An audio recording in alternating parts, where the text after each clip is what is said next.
bigla akong bumaha, biglang yung bintigsa ng tubig, biglang taas. Mga madaling araw pa lang, mga alas 5. Tabing ilog kasi yun. Sabi naman. Magdamag na pag-ulang dulot ng habagat, nagdulot ng pagbaha sa ilang lugar sa Metro Manila. Ilang residente sa Valenzuela City napilitang lumikas. The other puta naman at saka yung reward system, alam ng mga pulis lahat yun, Your Honor, Mr. Chair, na patayin, may reward. Kung mamatay yung nasa watch list, may reward system yun ang ibigay. Kota at reward system sa anti-drug war ng Duterte administration, inihayag ni Police Lieutenant Colonel Jovi Espinido sa pagdinig ng House Quadruple Committee o QUADCO.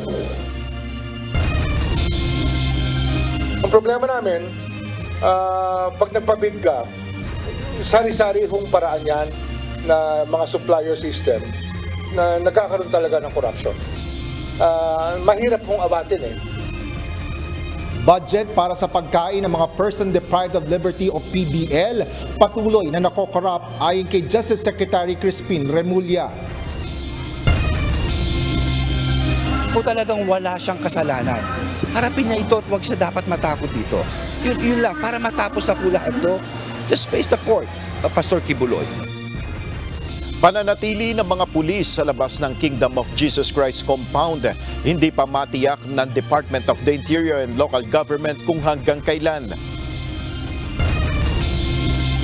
Yung kay Sheila, ang mga charge sa kanya sa korte ay disobedience of legislative summons at yung pangalawa ay yung use of passport, violation ng Philippine Passport Act by the use of an illegal passport. Doon kay Cassie naman, ang kaso niya ay ganun din, disobedience to legislative summons, at bukod doon, kinasuhan din siya ng obstruction of justice.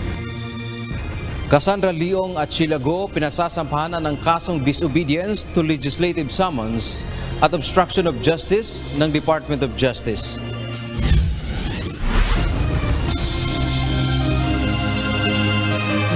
Magandang hapon, Pilipinas at sa buong mundo. Tayo po ay sabayang napapakinggan sa Radio La Verdad 1350, ang UNTV Radio. At una sa ating mga balita. Humarap sa ikatlong pagdinig ng House Quadruple Committee o QUADCOM si Police Lieutenant Colonel Jovi Espinido, isang active member ng Philippine National Police. Sa pagdinig, inihayag ni Espinido ang nalalaman niya kaugnay ng kontrobersyal na kampanya kontra droga. Partikular ang umano'y kota at reward system sa kontrobersyal na anti-drug campaign ng Duterte administration. Ito ang balita ni Rosalie Caz. Galing sa PNP ang drugs, ang illegal gambling, kidnapping, galing sa PNP, Your Honor, Mr. Chair. Hindi ako matakot magsabi kasi alam ng mga pulis nandito kung ano ang trabaho, ano ang pulis. Nilapitan at binigyan umano ng direktiba ng nooy Philippine National Police Chief at ngayon Senador Ronald Bato de la Rosa si Police Lieutenant Colonel Jovi Espinido para sa gagawin sa War on Drugs campaign ng nagdaang administrasyon. Kilala si Espinido sa pangunguna nito sa mga operasyon laban sa pinaghihinalaang narco-politicians. Ayon kay Colonel Espinido, humingi umano ito ng tulong sa kanya para mawala ang drug operations sa kanyang lugar. Ang instruction lang na tulungan mo ako, Juby, at saka si President Duterte about this war against illegal drugs. So dapat galingan mo, ikaw ang i-assign ko as Chief of Police ng Albuera. So dapat mawala na yung mga drugs sa Albuera. So Your Honors, yun yung natandaan ko. Your Honor, Mr. Chair, ang police, isa lang ang word, general word na ibigay. Lahat alam na namin ang isang meaning din. Ano po yun? Pag sabi na mawala, kasali na yung mamatay. That is very obvious for us, an officer, so, pag Your Honor. Sinabi po sa inyo na mawala, ibig sabihin, mamatay tao po. So, by all means, Your Honor. By all means? Yes. Okay. Isiniwalat din ni Espinido na mayroong kota at reward system sa kampanya laban sa illegal na droga.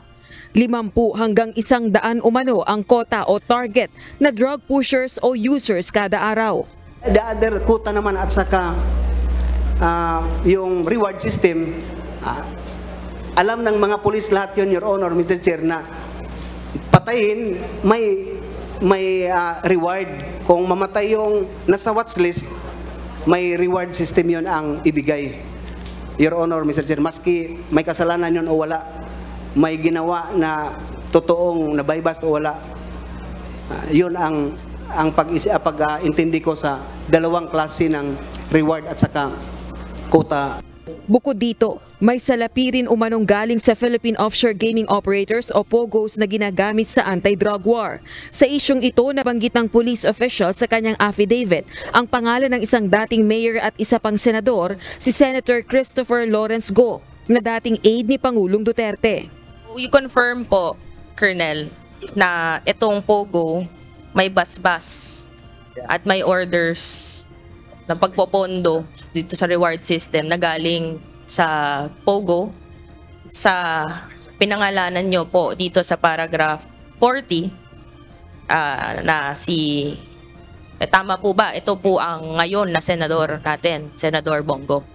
That's the information I received from Mayor Navarro, Your Honors. Subalit ang nabanggit na alkalde ay namayapa na umano. Pinaniniwalaan mang matagumpay ang anti-drug war ng nakalipas na administrasyon, aminado si Espinido na may mga paglabag sa karapatang pantao sa anti-drug war ng Duterte administration. Well, during the height of the implementation of the war against illegal drugs, are you aware that during that time there were protests, violent reactions or comments that human rights were violated? Yes, Your Honor. So you agreed, do you agree that human rights were violated during those times? Yes, Your Honor. Bagaman nananatili pang miyembro ng pambansang pulisya ngayon at nasa floating status, questionable para kay Espinido ang kredibilidad ng organisasyong kinabibilangan nito sa ilalim ng pamumuno ng dating PNP chief na si Senator De La Rosa. Rosa Licoz, UNTV News and Rescue. Diyos ang aming sandigan, serbisyo publiko ang aming pinahahalagahan. Itinanggi ni Senador Ronald Bato de la Rosa na inutusan niya si Police Lieutenant Colonel Jovi Espinido na patayin lahat ng gumagamit at nagbebenta ng illegal na droga.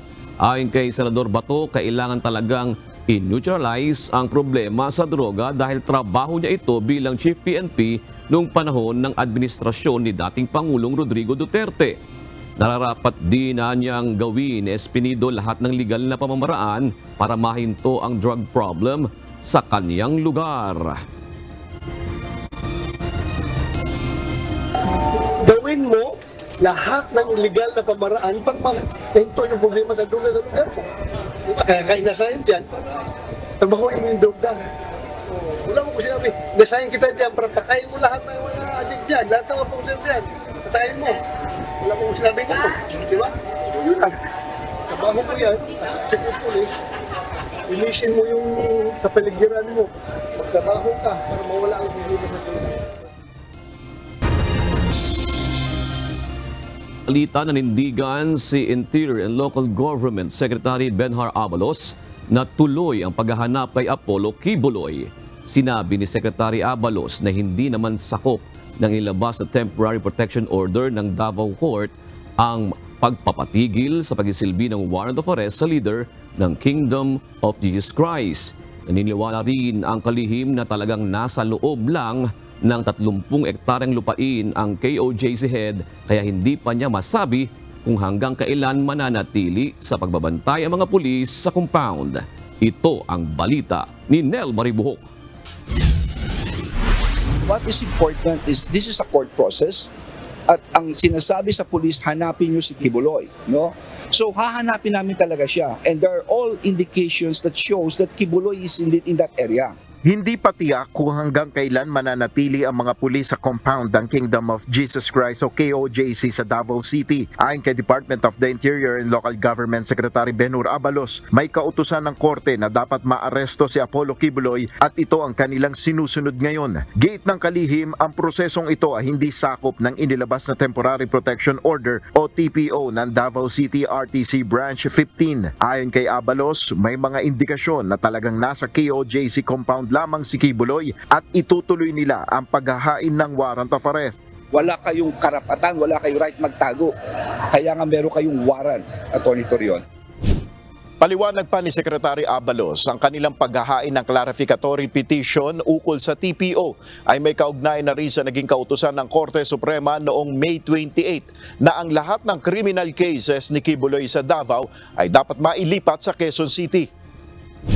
Nakuha po namin ito. That is why we're filing cases to clarify. Number one, ano ba yung temporary protection order nila? No, definitely. Yung pag-aaresto, tuloy-tuloy kami. But with reference to the barricades, to the barriers, kasi sa totoo lang, ito ay nakakatulong to protect life eh. May panawagan naman ang DILG Chief kay Kibuloy sa gitna ng nangyayaring tensyon sa paghahanap sa religious leader sa KOJC compound. Kung talagang wala siyang kasalanan, harapin niya ito at huwag siya dapat matakot dito. Yun lang, para matapos na po lahat ito, just face the court, Pastor Kibuloy. Nel Maribuhok, UNTV News and Rescue, Diyos ang aming sandigan, serbisyo publiko ang aming pinahalagahan. Sinampahan na ng kaso ng Philippine National Police ang ilang miyembro ng Kingdom of Jesus Christ o KOJC na inaresto dahil sa umunay paglabag sa batas habang nagsasagawa ng operasyon ang mga pulis. Kinumpirma din ng PNP na nagsumite na ito na report sa korte hinggil sa dahilan ng patuloy na operasyon ng mga pulis sa KOJC compound sa Buhangin, Davao City. Ito ang balita ni Leia Ilagan. Well, malinaw po yung guidance po ng ating Chief PNP. We remain in our position. Tuloy-tuloy po yung ginagawang implementation at search po. Kinasuhan na ng Philippine National Police ang ilang miyembro ng Kingdom of Jesus Christ na hinuli dahil sa umano'y sari-saring paglabag habang nagsasagawa ng operasyon ang mga pulis sa compound. Ayon kay PNP Public Information Office Chief Police Colonel Jean Fajardo, na-inquest na kahapon ang 29 na umano'y miyembro ng KOJC. Nagsampa na po tayo ng kaso laban po doon sa mga inaresto po na individual na for resisting arrest and disobedience to the agents of persons in authority, plus po yung violation po ng Batas Pambansa or 880, yung Public Assembly Act po. Sinabi rin ni Colonel Fajardo na nagsumite na sila ng report sa korte kung bakit kailangang ituloy ang isinasagawang operasyon ng PNP sa KOJC compound sa Buhangin, Davao City. Nakalagay po sa ating progress report kung bakit po kailangan po na manatili po tayo hanggang at the time of the filing yesterday, kung bakit po nananatili po tayo na naghahanap, because we have reasonable ground to believe based on information provided by the informant at yung pong technical equipment na hawak po natin, na meron po tayong paniniwala at malakas ang paniniwala natin na nandun pa po sa loob yung mga pinaghahanap nating suspects po. Kinumpirma din ng pambansang pulisya na hindi lamang mga tauhan ng Police Regional Office 11 ang nagsasagawa ng operasyon sa loob ng KOJC dahil mayroon na itong augmentation mula sa ibang rehiyon. Because PRO 11, hindi naman enough yung resources nila, no? In terms of human and material resources. Considering yung high profile itong ang case na ito involving yung leader of a big group, no, itong church na ito, it really needs support from other units. At napakalaking area po ito. Mas malaki pa po sa Camp Crame actually. It's approximately 32 hectares. So the 2,000 personnel na deploy is in fact not that enough kung sa tingin ko lang. Because talagang tinitingnan bawat area, no, bawat area talaga. And police officers are also human beings. They need to rest and sleep din also. So dapat nagre-relieve tayo. So we need support from other PNP units. Samantala, bukod kay Pangulong Ferdinand Marcos Jr., Umani rin ang suporta ang PNP mula sa Commission on Human Rights kaugnay ng pagpapatuloy na operasyon sa paghahanap kay Kibuloy. Base sa inilabas na pahayag ni CHR Chairperson Attorney Richard Palpalatok, kailangan talagang maipatupad ng mga pulis ang warrant of arrest na inilabas ng korte. We really appreciate the support of our President. Ito po ang nagpapalakas sa amin, yung aming moral and aming spirit, no? Despite of medyo natatagal kami konti because of the challenges imposed mismo ng mga supporters, no? And we really thank the President for this trust and confidence. Nilinaw din ng PNP na hindi relihiyon ang target ng mga pulis. Ipinapatupad lamang nila ang kanilang trabaho bilang tagapagpatupad ng batas sa pamamagitan ng paghuli sa mga taong mayroong warrant of arrest. I would like to appeal, especially sa members ng KOJC, we are not after you. We are not after the church, your beliefs, or yung mga church goers o yung mga sympathizers. We are after persons with existing warrants of arrest issued by a court. No? Kailangan nating implement natin ito. Sana po we need their cooperation and support and perhaps help the PNP na matapos na rin po ito sana sa madaling panahon. Leia Ilagan, UNTV, News and Rescue. Diyos ang aming sandigan, serbisyo publiko ang aming pinahahalagahan. Pinasasampahan na ng Department of Justice ng kaso sa korte sina Cassandra Leong at Sheila Guo na kapatid ni dismissed Mayor Alice Guo kaugnay sa hindi pagtugon sa sabina ng Kongreso. May ihahain ding mas mabigat na reklamo laban sa dalawa. Ito ang balita ni Dante Amento. Kahapon lumabas na yung inquest resolution kung saan kakasuhan, i-charge na sa korte yung dalawa. Mag-iisang linggo pa lamang matapos na maibalik sa bansa, naglabas na ng resolusyon ang Department of Justice, National Prosecution Service o DOJ-NPS at pinakakasuhan ang negosyante at Lucky South 99 Pogo representative na si Cassandra Leong at ang kapatid ni dismissed Mayor Alice Guo na si Sheila Guo. Kabilang na rito ang paglabag sa Passport Act at hindi pagtalima sa sapina ng Kongreso. Yung kay Sheila, ang mga charge sa kanya sa korte ay disobedience of legislative summons at yung pangalawa ay yun use of passport, violation ng Philippine Passport Act by the use of an illegal passport. Doon kay Cassie naman, ang kaso niya ay ganun din, disobedience to legislative summons at bukod doon, kinasuhan din siya ng obstruction of justice. Ayon kay DOJ Undersecretary at Interagency Council Against Trafficking o IACAT Head Nicolas Felix T., bailable o maaari namang magpiyansa sa mga nasabing kaso. Pero nagpapatuloy sa ngayon ang investigasyon hinggil sa mas mabigat na reklamo na inaasahang isasampa kina Go at Ong. Si Cassandra Leong ay posibleng sasampahan ng human trafficking complaint na non-bailable dahil ito sa kaugnayan niya sa Lucky South 99 Pogo na dawit sa issue ng human trafficking. Ang balita ko this week may isasampa na money laundering case. Yung mga qualified trafficking naman laban kay Cassie para sa PORAC ay kasulukuyang tumatakbo pa to, pero malapit-lapit na din ang alam ko masasampayan. Dante Amento, UNTV, News and Rescue. Diyos ang aming sandigan, serbisyo publiko ang aming pinahahalagahan. Magdamag na namang nakaranas ng malalakas na ulan ang Metro Manila. Bunso nito ilang lugar ang binahana naman, gaya ng Valenzuela City kung saan mahigit 100 residente ang kusang lumikas. Ayon naman sa Pag-asa, posibleng umabot pa hanggang weekend ang mga pag-ulang dulot ng habagat. Ito ang balita ni JP Nunez.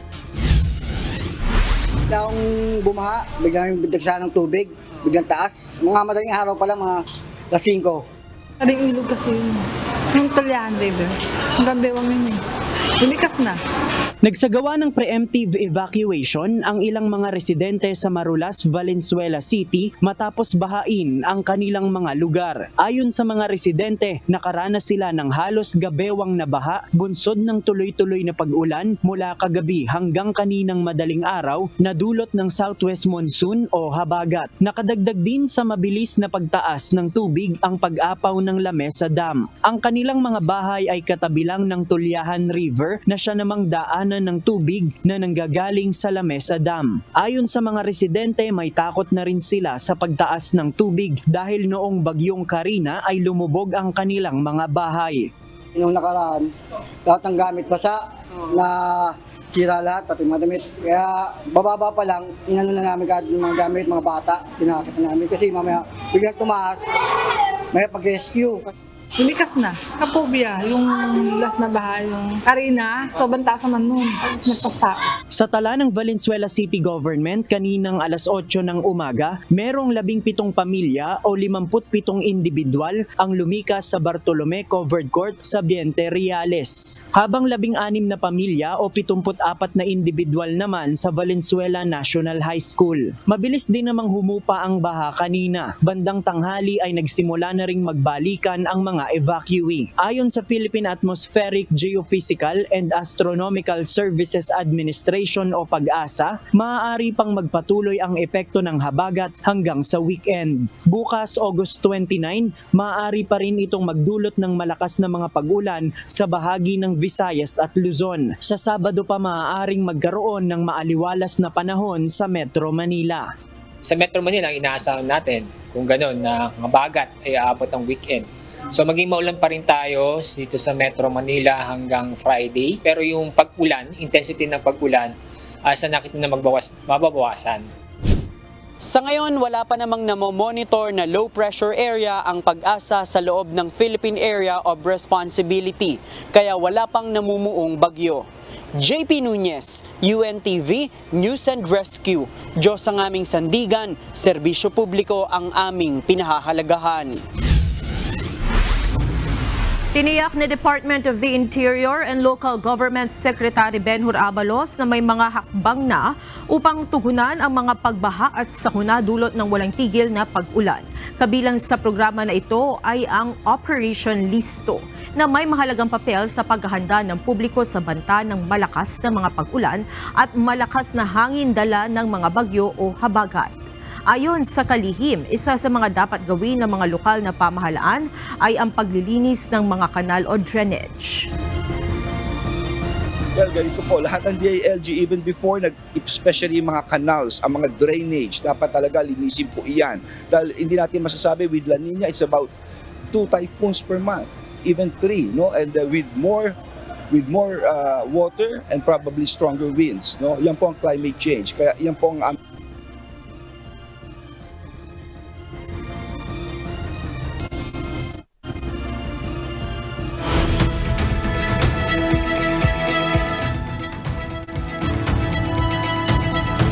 Nagdeklara na ng missiles outbreak ang Ho Chi Minh City People's Committee dahil sa mabilis na pagtaas ng bilang ng mga kaso nito. Naglabas na rin ng plano ang komite para sa mabilis na pagtugon sa outbreak.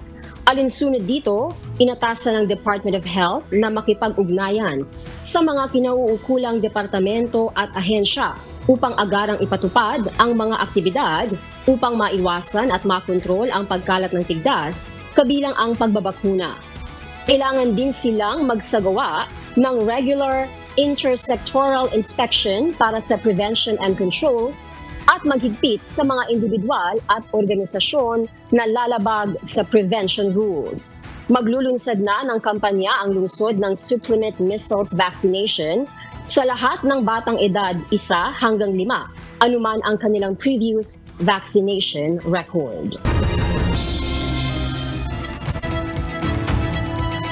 Naghain si U.S. Department of Justice Special Counsel Jack Smith ng superseding indictment laban kay dating U.S. President Donald Trump na pinaparatangang nakialam sa 2020 election.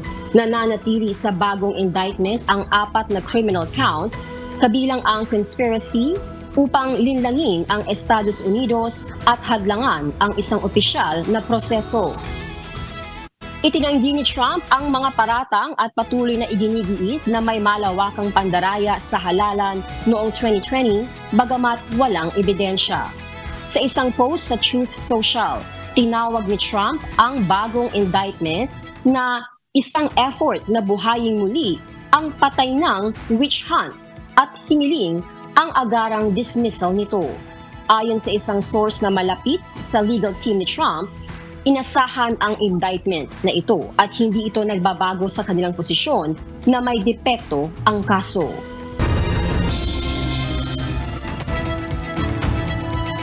Lilimitahan na ng Australian government ang bilang ng mga enrollment para sa mga international student na papayagang makapasok sa kanilang bansa. Ayon sa pamahalaan ng Australian, lilimitahan na lamang sa 270,000 na international students ang kanilang papayagan para sa taong 2025. Ang hakbang na ito ay kasunod ng tumataas na bilang ng migration sa kanilang bansa na isa sa mga faktor kaya tumataas rin ang presyo ng home rental doon. Base sa ilang reports, sinasabing lumobo sa 60% ang net immigration record sa Australia, kung saan karamihan sa mga ito ay pawang mga foreign student mula sa India, China at Pilipinas.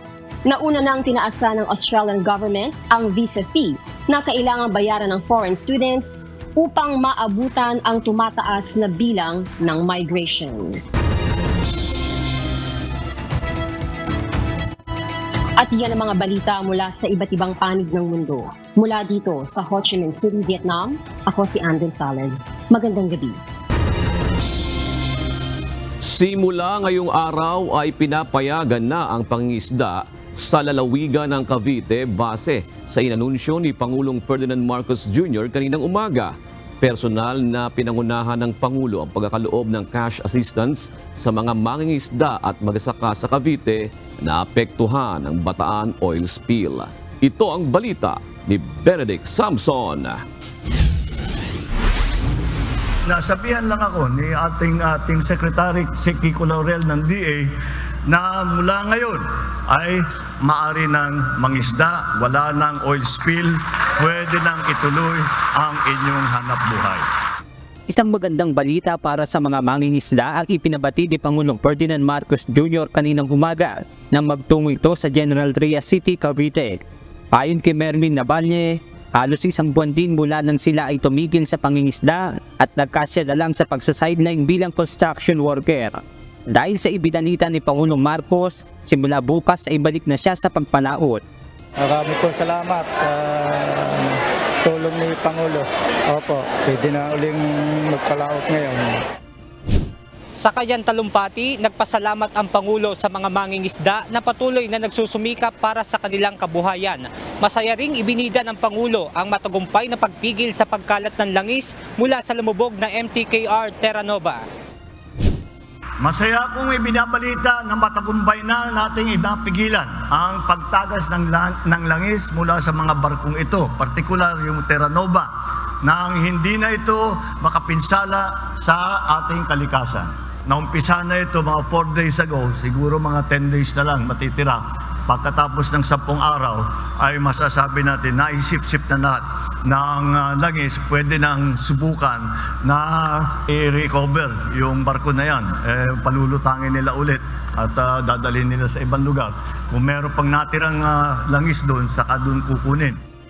Ayon sa Philippine Coast Guard, nasa 574,000 liters na ng langis ang nakolekta nila sa isinasagawang siphoning operations mula sa lumubog na MTKR Terra Nova mula na magsimula sila noong August 19. Ngayong araw ay ipinagkaloob ng Office of the President ang 6,500 pesos na cash assistance para sa bawat isang mangingisda na naapektuhan ng oil spill. Personal na inabot ng Pangulo kay Cavite Governor John Vic Remulla ang cheque na nagkakahalaga ng nasa mahigit 161 million pesos na cash assistance.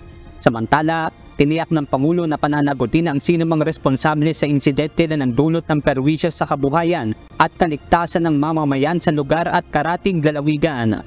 Sa ngayon, iniimbestigahan na natin ang paglubog ng mga barko upang makakalap tayo na sapat na impormasyon na mapanagot ang mga nagsala ayon sa batas. Titiyakin din natin na makakatanggap ng karampatang kompensasyon ang mga naapektuhang mamamayan. Benedict Samson, UNTV News and Rescue. Diyos ang aming sandigan, serbisyo publiko ang aming pinahahalagahan.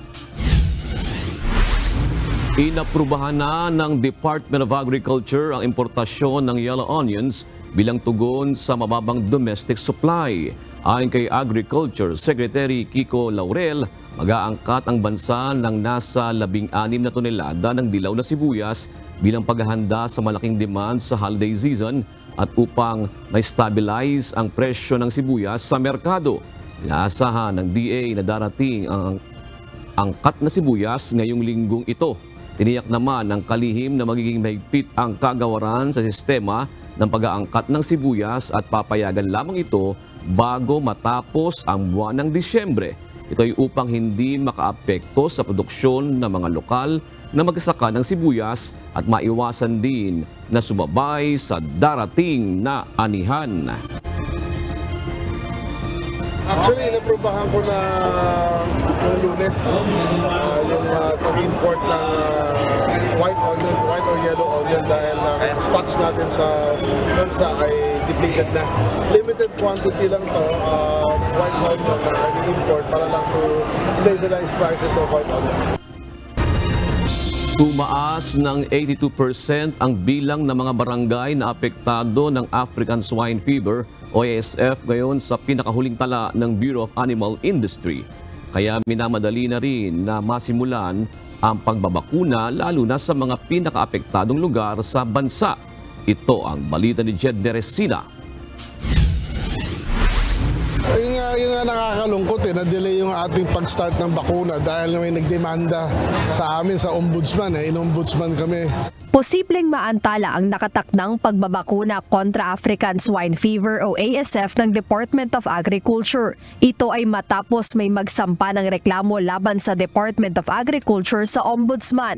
Ayon kay Agriculture Secretary Francisco Chu Laurel Jr., kinakailangan muna nilang magpalit ng tao. Gayunman, sinisikap pa rin naman nila na matuloy ang pagbabakuna sa mga baboy sa darating na Biyernes, August 30. Medyo natakot yung mga kasamahan natin sa Bureau of Animal Industry dahil dito.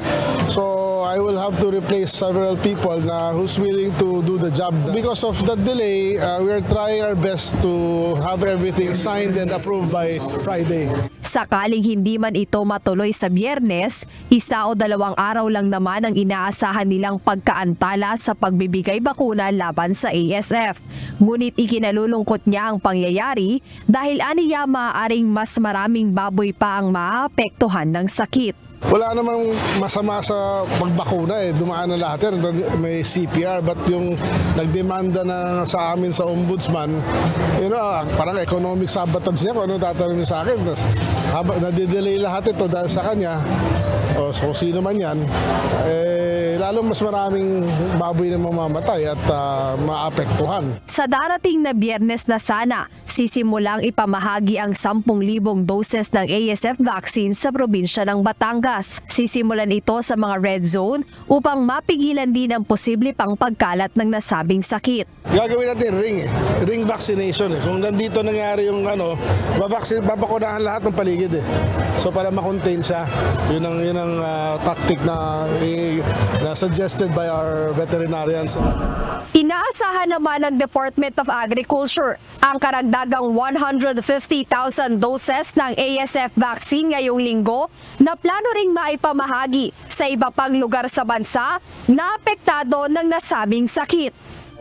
Meron din tayong procurement na up to 150,000 doses na susunod na batch. From what I understand, baka this weekend darating.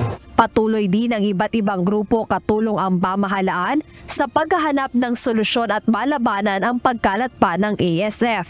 Sa losses, grabe, billions of pesos, 30% ang nawala sa ating stocks. Pero yun nga, tuloy-tuloy naman tayo. May tinatamaan, may nagre-recover, may nagre-repapulit. Kaya wala namang tigil ang industry na hanapan ng solusyon itong ASF. Umaasa ang grupong Samahang Industriya ng Agrikultura o SINAG na magiging maganda ang resulta ng gagawing pagbabakuna laban sa ASF.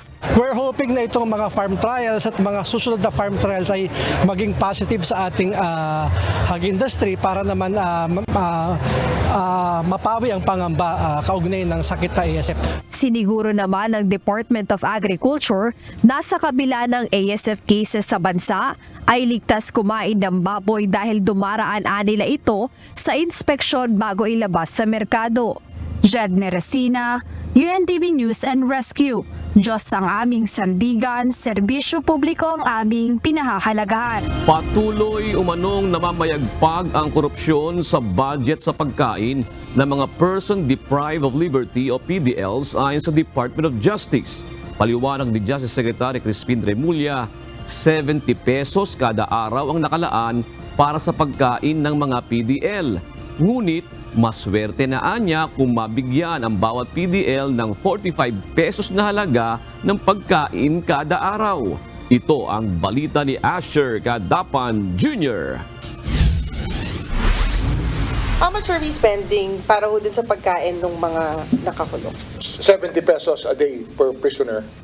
Of course, that sounds much better than the NEDA figure. Yun na nga, sasabihin ko, they're getting more than what was recommended by NEDA. Kasi sa NEDA, di ba, 20 pesos, 20 pesos per meal.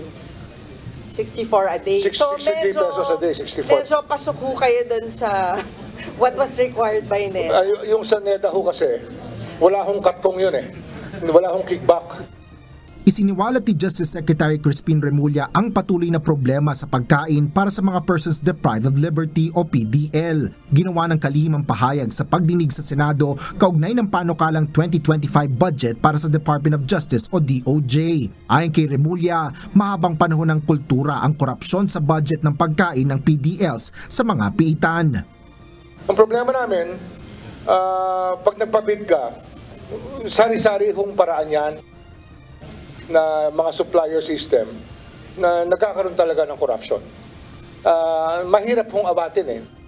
Paliwanag pa ng Justice Secretary, habang patuloy silang naghahanap ng pinakamabuting paraan upang mapakain ng tama ang mga PDL, marami naman ang gustong kumita.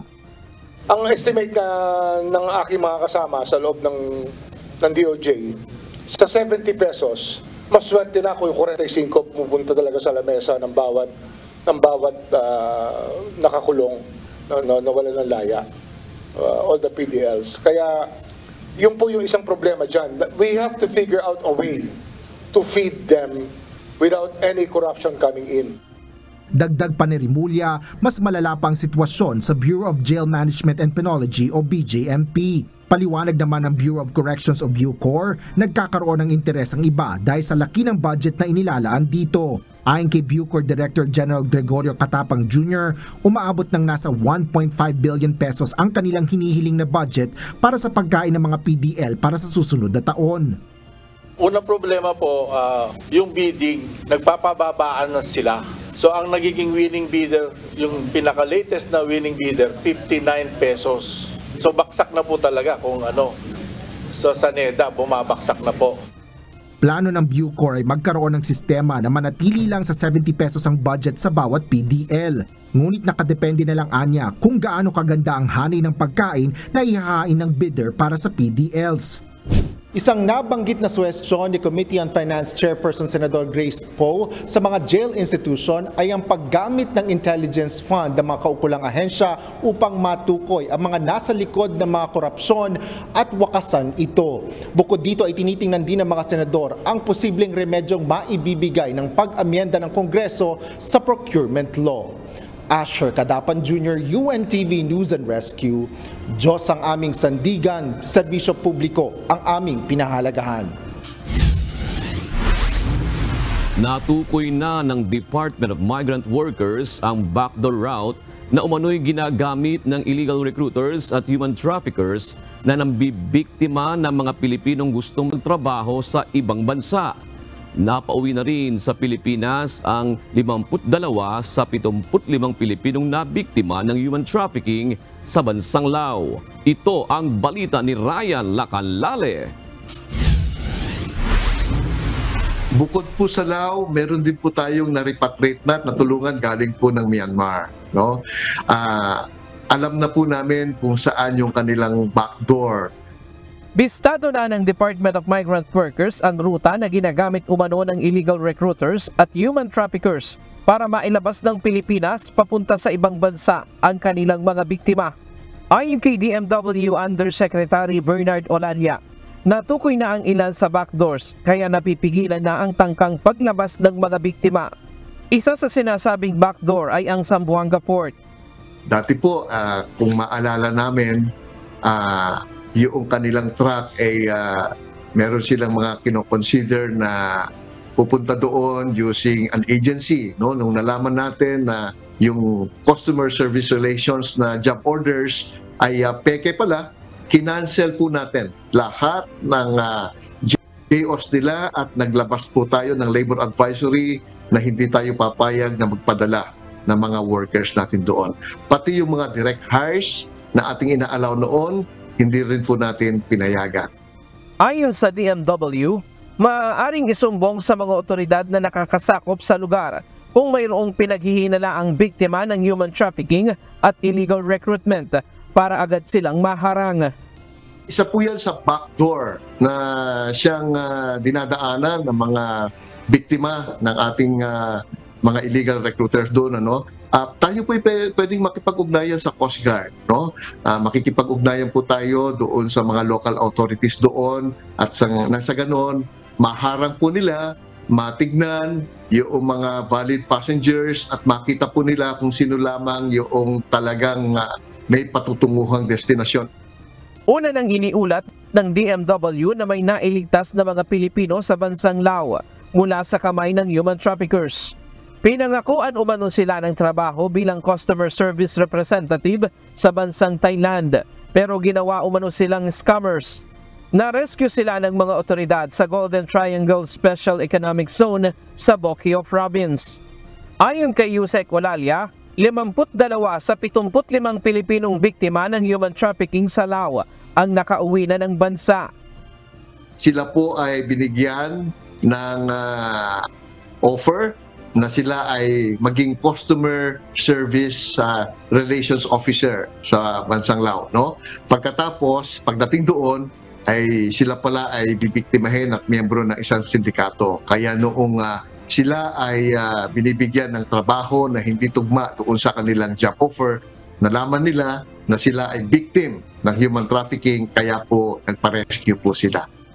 Bibigyan ng legal, psycho-counseling at financial assistance ang mga biktima. Payo ng DMW sa mga magbabalak na mga ibang bansa, makipag-ugnayan sa pinakamalapit na migrant office sa inyong lugar upang kumpirmahin kung legal ang inaplayang ahensya ng hindi mabiktima ng human trafficking at illegal recruitment. Iniimbestigahan na ng mga otoridad ang pagkakilanlan ng mga recruiter na nambiktima sa mga Pilipino sa Lao. Ryan Lacalale, UNTV News and Rescue. Diyos ang aming sandigan, serbisyo publiko ang aming pinahahalagahan. Sang-ayon ang National Maritime Council o NMC na repasuhin na ang 1951 Mutual Defense Treaty o MDT sa pagitan ng Pilipinas at Amerika. Ito ay sa gitna na rin ng tumitinding tensyon sa West Philippine Sea dahil sa patuloy na pambubuli ng China. Ito ang balita ni Nel Maribohok. Sa akin lang, 1951 pa yung Mutual Defense Treaty. And since then, the strategic landscape has changed so much. So maybe it's high time now to maybe review. But on the details, again, I defer to the DND. Napapanahon na upang repasuhin ang nilalaman ng 1951 Mutual Defense Treaty o MDT sa pagitan ng Pilipinas at Amerika. Ito ang paniniwala ni National Maritime Council o NMC spokesperson Alexander Lopez sa gitna na rin ng mga panawagan na i-invoke na ng Pilipinas ang MDT matapos banggain at bombahin ng tubig ng Chinese vessels ang barko ng Pilipinas malapit sa Sabina Shoal. Ayon sa NMC official, ipapaubay nila sa Department of National Defense kung ano ang mga dapat baguhin sa nilalaman ng MDT. Noong Martes, ipinahayag ni Defense Secretary Gilberto Teodoro ang kanyang pagnanais na mapalawak ang interpretasyon ng probisyon ng MDT kung ano ang maituturing na armed attack para sa nararapat na tugon at tulong sa harap ng tumitinding panghaharas ng China sa West Philippine Sea. Ayon kay retired Vice Admiral Lopez, ang paghingi ng suporta ng DND Chief sa mga kaalyadong bansa ukol sa usapin sa West Philippine Sea ay bahagi ng diplomatic actions ng administrasyon. That's part of our diplomatic approach, engaging our traditional allies and newfound allies and rallying these like-minded nations to our cause. Kasi alam naman natin, nobody buys the narrative of China.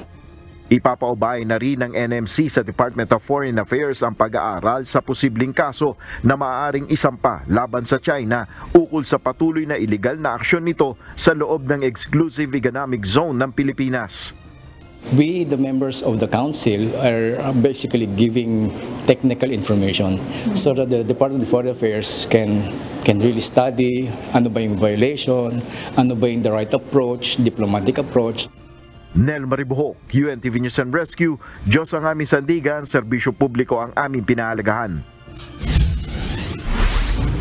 Kinumpirma ng Department of Health ang panibagong mga kaso ng Mpox sa bansa ngayong araw. Ang 2 bagong pasyente ay wala umanong travel history. Bunso nito, tinitingnan na ng kagawaran ang posibilidad na locally transmitted ang virus. Ito ang balita ni Jed Neresina. Ang Mpox po walang edad na pinipili. Pwedeng bata, pwedeng matanda. Ang talagang sigurado tayo dyan, lalo na clade 2 yung ating nakita sa sitwasyon na ito, ay yung skin-to-skin contact. Basta magdikit po ng balat, pwedeng mahawa. Patuloy ang pagbabantay ng Department of Health sa mga kaso ng Mpox sa bansa. Ngayong araw muli na namang nadagdagan ng 2 pang bagong aktibong kaso ang binabantayan ng ahensya. Kahapon lamang po ay nagkaroon tayo ng findings ng 2 additional cases. Ngayon po, August 28, meron tayong 2 more additional cases, si case 13 at si case 14. Pareho po silang Mpox clade 2 at ito yung milder na form ng ating Mpox. Ang ika-13 kaso na naitala ay isang 26 na taong gulang na babae mula sa NCR na nakaranas ng mga sintomas simula noong August 20, 2024. Nagsimula ito sa mga rash sa kanyang muka at likod na sinabayan ng lagnat. Isang araw matapos mapansin ang mga sintomas ay nagpakonsulta ito sa isang outpatient clinic at pinayuhang mag-home isolation muna. Samantala, ang ika-14 na kaso naman ng Mpox sa bansa ay isang 12 taong gulang na lalaki mula naman sa Calabarzon Region. Siya ay nakaranas ng mga sintomas na nagsimula naman noong August 10, 2024. Nagkaroon siya ng mga rash sa iba't ibang bahagi ng kanyang katawan, gaya ng paa, muka at bewak. Sa kasalukuyan, ang 2 bagong pasyenteng tinamaan ng Mpox ay minomonitor ng mga lokal na otoridad at sila'y nananatili pa ring naka-isolate sa bahay habang nagre-recover. Ayon sa investigasyon ng DOH, ang parehong pasyente ay walang anumang travel history sa loob at labas ng bansa 3 linggo bago lumabas ang mga sintomas. Ngayon, patuloy pa rin ang ginagawang mga hakbang upang matukoy ang pinagmulan ng sakit, maging ang contact tracing sa posibleng mahawaan ng mga pasyente. As this report is being aired, ang ating mga epidemiology and surveillance units both ng DOH at ng mga LGU na kaakibat natin sa mga lugar na yon ay nagkakaroon ng follow-up interviews with the cases. Binigyang diin ni Health Assistant Secretary Albert Domingo na ang mga kaso ng Mpox sa bansa ay nakukuha mula sa local transmission. Kaya ang deklarasyon ng World Health Organization o WHO na ang Mpox bilang isang global public health emergency noong August 14 ay nagpapataas ng kamalayan ng publiko. Kaya payo ng DOH na paigtingin ang pag-iwas sa Mpox sa hindi basta-bastang pagkakaroon ng asexual o sexual contact sa sinumang maaaring infected ng virus. Kung maaari rin ay magsuot ng mahahabang damit at ugaliin ang paghuhugas ng mga kamay gamit ang sabon at tubig. Makatutulong din ang mga alcohol at hand sanitizers dagdag pa ng ahensya. Hindi na rin naman kinakailangan ang pagsusuot ng face mask, liban na lang kung may close contact talagang aktibidad o trabahong kailangan gawin.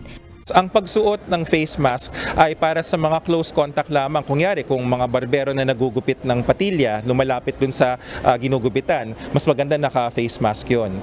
Bukod sa mga nabanggit, hindi na rin kailangan ng quarantine, liban na lang kung may sintomas na maramdaman o makita sa katawan. Jedne Resina, UNTV News and Rescue. Diyos ang aming sandigan, serbisyo publiko ang aming pinahahalagahan. Naghain ng manifestation with motion sa Korte sa Davao City ang kampo ng Kingdom of Jesus Christ laban kina Interior and Local Government Secretary Benhur Abalos at Philippine National Police Chief Police General Romel Francisco Marbil. Nais ng KOJC na maglabas ng show cause order ang Korte para pagpaliwanagin ang mga respondent kung bakit hindi sila dapat mapatawan ng contempt dahil sa umunay hindi pagsunod sa temporary protection order. Ito ang balita nila Lane Moreno. Live. Yes, Lane. Dumulog sa Davao City Regional Trial Court, Branch 15, ang kampo ng Kingdom of Jesus Christ o KOJC para hilingin ang paglalabas ng show cause order laban kina Interior and Local Government Secretary Benhur Abalos at National Police Chief Police General Romel Francisco Marbil. Kanina, nagkain ang legal team ng KOJC ng manifestation with motion na pagpaliwanagi ng mga respondent kung bakit hindi sila dapat mapatawan ng contempt ng korte. Kasunod ito ng pananatili pa rin ng mga pulis sa compound ng KOJC sa kabila ng inilabas na Temporary Protection Order o TPO pabor sa grupo. Noong Martes, nag-issue ng TPO ang Davao RTC Branch 15 na nag-uutos sa PNP na igigil ang anumang aksyon na magdulot ng peligro sa kaligtasan at seguridad ng mga miyembro ng KOJC. Iniutos rin ng korte sa PNP na alisin ang lahat ng uri ng barikada, barriers o pangaharang sa pasukan at labasan ng compound. Inilabas ng korte ang TPO sa gitna ng tensyon sa pagitan ng PNP at KOJC matapos ng muling isinbi ng mga pulis ang arrest warrants laban kay Apollo Kibuloy at 5 pang co-accused. Wala pang inilalabas na reaksyon sa PNP at DILG sa panibagong legal na hakbang ng KOJC. Una nangiginiit ng DILG na hindi aalis sa mga pulis sa compound dahil hindi naman ito kasama sa naging utos ng korte. Nananatili rin silang positibo na nasa loob lang ng compound si Kibuloy at malapit na nila itong matuntun. Samantala, umalma naman ang KOJC sa di umano'y plano ng mga pulis na sirain ng ilang bahagi ng kanilang compound para mahanap ang umano'y underground bunker na pinagtataguan umano ni Kibuloy. Paniwala ng legal counsel ng KOJC ni si Attorney Israeli Totorion, dapat may permiso kung gagawin ito ng mga pulis sa KOJC property. Pinabulaan na naman ng Piero 11 ang nasabing hakbang bagang iginiit nito na tuloy pa rin ang kanilang operasyon laban kay Kibuloy. Samantala, kinontra din ng KOJC ang naging payag ni Pangulong Ferdinand Marcos Jr. ng walang armas sa mga pulis na pumasok sa kanilang compound. Ayon kay Atty. Totorion, may pulis na may nalang baril na pumasok sa loob ng compound. Una nang ipinatanggol ni Pangulong Marcos ang police operation sa compound at sinabing walang ginawang human rights violation ng mga ito. Muli namang apila ng KOJC sa mga otoridad, listanin na ang kanilang compound dahil wala umano sa loob ang kanilang leader. Kaninang hapon, pinapasok na rin ang mga miyembro ng media sa loob pero limitado lang ang kanilang galaw. Sa obserbasyon natin kanina, nung mas maluwag na ang sitwasyon dito sa labas at loob ng compound kumpara noong ng tensyon o long weekend. At nitong hapon lang nga ay naglabas na rin ng clarificatory order of Supreme Court hinggil sa naunang inilabas na temporary protection order sa Kingdom of Jesus Christ. Bahagi ng order ng Korte na sinabi nito na hindi kinansela o hindi nullify ang pagpapatupad ng warrant of arrest ng pulis. Naman nating balita mula sa Davao City. Balik sa iyo, Monica. Maraming salamat, Lalaine Moreno.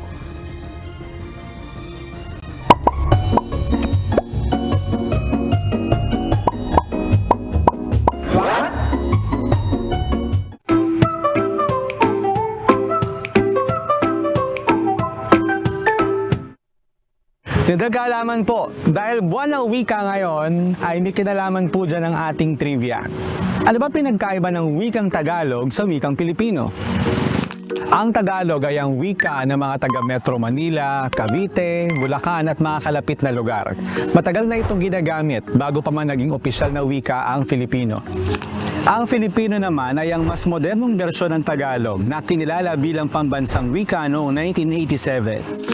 Ang wikang Pilipino ay may halo ng iba't ibang mga salita mula sa iba't ibang wika dito sa Pilipinas. Pati na rin Ingles at mayroon ding Espanyol. At mas malawak ang bokabularyo nito. At para mas madaling maintindihan, ang Filipino po ay ang ating national language at sa ilalim nito ay may iba't ibang mga dialekto, gaya po ng Tagalog at iba pa.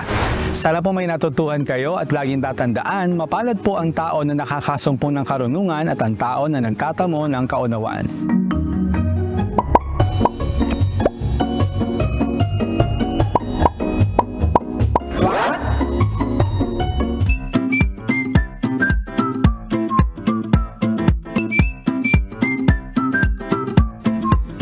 Narito na po ang ating mga kausing ngayong araw po ng Miyerkules. Salamat po at shout out kina Willie Salvador, Axel Datusalin, Julie Baligit, gayon din po kay Jocelyn Castro Pabustan, kay Bruno Yama at Christian Perez.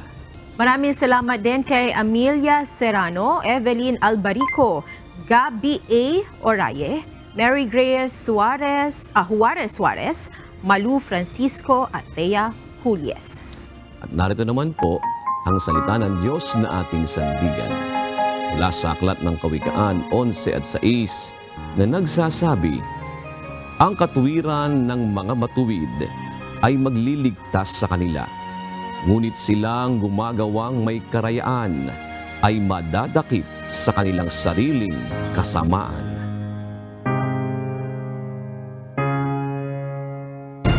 Yan ang kabuuan ng ating balitaan ngayong gabi. Aming inilahad ng buong katapatan kung paano namin nasaksihan. O ay makapagtitiwala ng aming nakita at narinig ang aming ibinabalita. At dito po sa UNTV, Diyos ang aming sandigan, serbisyo publiko ang aming pinahahalagahan. Magandang gabi po.